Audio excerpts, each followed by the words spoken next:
আমি ওকে birthday gift দিয়েছি, তো গিফটটা দেখো। এটা দিয়েছি।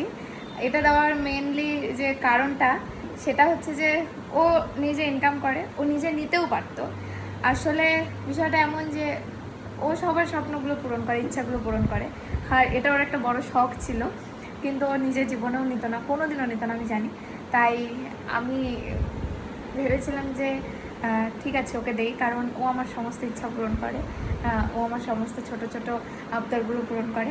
এবার ওর ভালো খারাপটা দেখার দায়িত্ব আমার।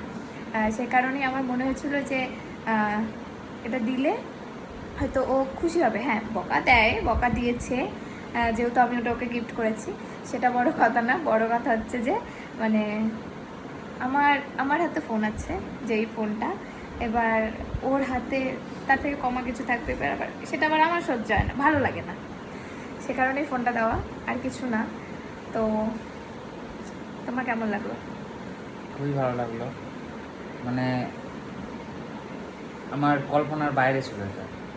ওকে আমি বলিনি, সারপ্রাইজটা দিয়েছি। তো এই কারণেই দেওয়া, মানে ও নিজের জন্য কিছু ভাবে না কোনোদিনও, আর ও নিত না নিজের থেকে, সে কারণেই দিয়েছি। তো আর কয়েকদিন 4-5 দিন থেকেই বলছিল সারপ্রাইজ সারপ্রাইজ সারপ্রাইজ সারপ্রাইজ। তো আমার মনের মধ্যে ঘুরছিল যে ও তো কিছু একটা করেছে, তো যে এত বড় কিছু একটা ঘটিয়ে ফেলবে, মানে এটা আনএক্সপেক্টেড।